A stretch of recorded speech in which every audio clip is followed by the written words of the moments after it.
জিদ্দার আর একটাই গান আছে, যে গানটার জন্যে আমরা সকলেই হয়তো মুখিয়ে বসে আছি। সবাই এটাই মানে ভাবছে যে এই গানটাই হয়তো শ্রেয়া ঘোষালের গান। আমি জানি না এই গানটা শ্রেয়া ঘোষালের গান কিনা, কিন্তু আইটেম সং, ইয়েস বন্ধুরা, জিদ্দার আপকামিং সিনেমা কেউ বলে বিপ্লবী কেউ বলে ডাকাতের আইটেম সং নিয়ে আমরা কথা বলছি, এবং তার সঙ্গে আরও একটা বিষয় নিয়ে কথা বলবো। তবে আইটেম সংটাকে নিয়ে একটুখানি কথা বলে নিই প্রথমত। তো বন্ধুরা, আইটেম সংটাই কিন্তু আসা বাকি আছে। আমার যতদূর যা মনে হয় 2 তারিখে ট্রেলার আসছে, তার আগে আর কিছু ড্রপ করবে না টিম। তো আজকে হচ্ছে হিসাব মতন দেখতে গেলে আজকে হচ্ছে 26 তারিখ।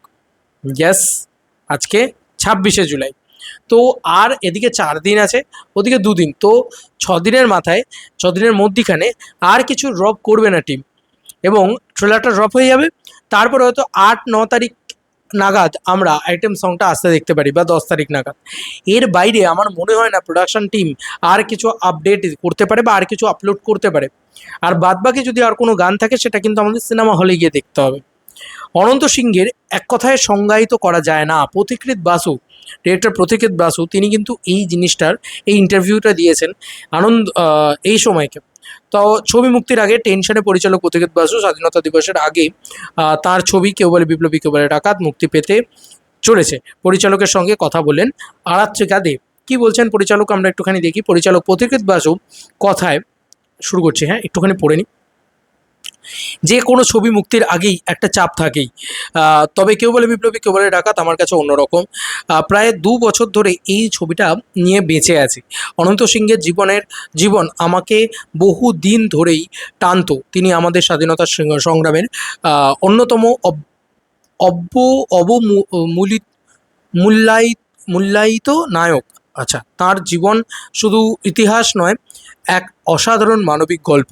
তার এক ছবির সঙ্গে আমার আবেগটা অনেক বেশি। তাই এই ছবির সঙ্গে আমার আবেগটা অনেক বেশি। পরিচালকের মতে এই ছবি বর্তমান সময়ের আলাদা গুরুত্ব রয়েছে। আজ বাংলা ছবির বাজার খুব কঠিন সময়ের মধ্যে দিয়ে যাচ্ছে।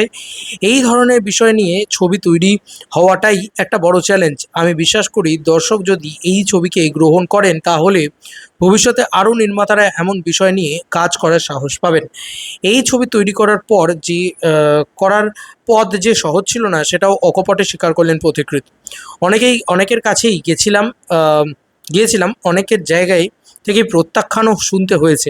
শেষ পর্যন্ত প্রযোজক এবং জিতের প্রযোজনা সংস্থা এই ছবির পাশে দাঁড়ায়। আমি তাদের কাছে কৃতজ্ঞ।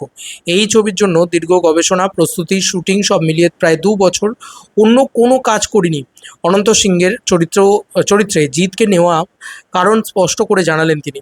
আমি অনেক আগেই জিদ্দার সঙ্গে এই বিষয়টা নিয়ে কথা বলেছিলাম। চিত্রনাট্য শুনেই ও বলেছিল এই ছবিটা করতে চায়। তারপর আহ, প্রতিটি দৃশ্য, প্রতিটি মুহূর্ত নিয়ে ভীষণ নিষ্ঠার সঙ্গে কাজ করেছে। ক্লাইম্যাক্সের বড় দৃশ্যগুলোর জন্য আলাদা প্রস্তুতি নিয়েছে। আমার মনে হয় অনন্ত সিংহের ব্যক্তিত্বকে বড় পর্দায় তুলে ধরার জন্য জিতই সবচেয়ে উপযুক্ত। নতুন প্রজন্মের কাছে অনন্ত সিংহ এখনও অনেকটা অচেনা বলেই মনে করেন পরিচালক। অনেকেই তার নাম জানেন না, তার সংগ্রামের ইতিহাসও জানেন না। অথচ তিনি শুধু স্বাধীনতার আগেই লড়াই করেননি, স্বাধীনতার পরেও অন্যায়ের বিরুদ্ধে সোচ্চার ছিলেন। তার জীবনের এতগুলো দিক রয়েছে যে তাকে এক কথায় ব্যাখ্যা করা যায় না। কেউ তাকে বিপ্লবী বলেছেন, কেউ ডাকাত। সেই দ্বন্দ্বটাই ছবির মূল আকর্ষণ। তারকা থাকলেই যে ছবি সফল হয়, সেই ধারণার সঙ্গেও একমত নন পথিকৃৎ। যদি শুধু তারকাই ছবি চালাতেন, তাহলে সব ছবি সুপারহিট হতো। আসলে গল্পটাই শেষ কথা। তবে সঠিক গল্পের সঙ্গে সঠিক তারকা থাকলে ছবির প্রভাব অনেক বেড়ে যায়। জিৎ এই ছবির সেই শক্তিটাই যোগ করেছে। কারণ অনন্ত সিংহের জীবন নিজেই লার্জার দ্যান লাইফ। ছবিটিকে সারা দেশের দর্শকের কাছে পৌঁছে দেওয়ার পরিকল্পনাও কথাও জানালেন তিনি। যাক, প্যান ইন্ডিয়া রিলিজ তাহলে হচ্ছে, কারণ পথিকৃৎ বাসু নিজেই জানিয়েছে, সেরকমই বক্তব্য তো এখানে রাখা হচ্ছে। আমরাও চাই ছবিটা গোটা দেশে মুক্তি পাক, তবে এটা বাংলার গল্প, তাই বাংলা ভাষাতেই তৈরি হয়েছে।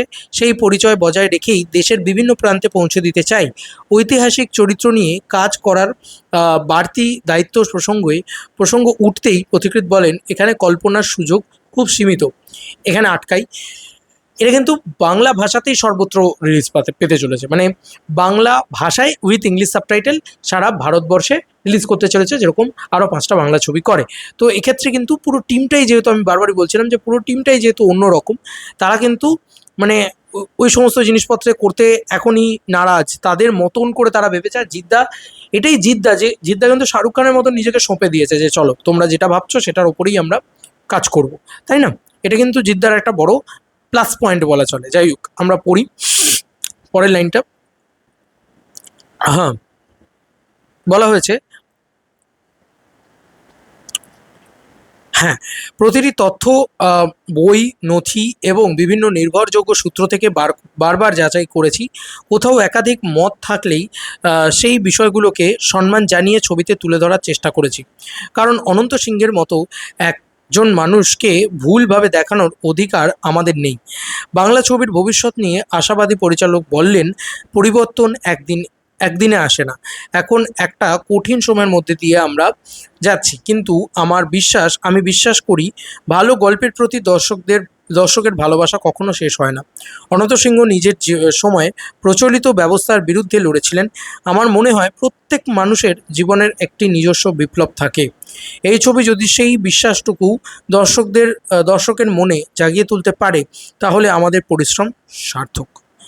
তো যাই হোক, এই লেখাটা পড়ে আমারও খুব ভালো লাগলো। চিত্রনাট্যই এখন সত্যিই সব কথা বলে, এটা তো সত্যি কথা উইথ গুড সুপারস্টার। তো একটাই কথা শুধু বলবো যে পথিকৃৎ কিন্তু রবি কিনাকির অ্যাসিস্ট্যান্ট ডিরেক্টর ছিল। তো সেক্ষেত্রে জিদ্দারকে হ্যান্ডেল করা, এই বিষয়টা কিন্তু পথিকৃৎদার জন্য অনেক বেশি আমার মনে হয় কোথাও গিয়ে একটু মানে ফ্রেন্ডলিয়ার আর কি, কারণ জিদ্দার সাথে সে কাজও করেছে, আওয়ারাতেও কাজ করেছে। তো যাই হোক, সেই কারণে বলছি, অনেক পুরনো সম্পর্ক, সেই কারণে বলছি। যাই হোক, সব মিলিয়ে আমি বলবো আমি তো টু মাচ এক্সাইটেড অ্যাবাউট কেউ বলে বিপ্লবী, কেউ বলে ডাকাত। তোমরাও definitely excited, I hope so. একটা করে ইন্টারভিউজ বেরোনো শুরু হয়েছে, একটা করে আলোচনা হওয়া শুরু হয়েছে, এবং যেহেতু গানটাকে নিয়ে কথা বলছিলাম, সেটাকে নিয়েও তোমাদেরকে বলে দিলাম যে আর একটাই গান হয়তো আসবে, সেটা সম্ভবত শ্রেয়া ঘোষালের গান। সেটার জন্য আমি সকলেই মুখিয়ে বসে আছি। দেখা যাক যে সেই গানটা আমার মনে হয় আফটার ট্রেলার আসবে। আর আপাতত ট্রেলারের জন্যই তাকিয়ে থাকি।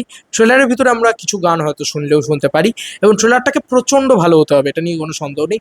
ট্রেলার যদি প্রচণ্ড ভালো হয়, প্রচণ্ড কী বলবো, হাইপ জেনারেট করতে পারে ট্রেলার, তাহলে কিন্তু ইন্টারেস্ট একটা বুক মাই শোতে আরও বেড়ে যাবে, যেটা ইতিমধ্যে প্রায় 9,000 হয়ে গিয়েছে বোধহয়।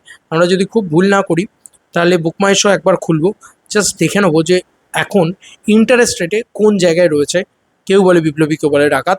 আমি জাস্ট এই ছবিটাকেই সার্চ করে যাচ্ছি, আমি জানি না 8,000 হয়ে গিয়েছে, 8,000 হয়ে গিয়েছে ইন্টারেস্টেড। আর কিন্তু 2,000 বাকি, 10,000 হতে আরামসে হয়েই যাবে খুব শীঘ্রই আমার মনে হয়।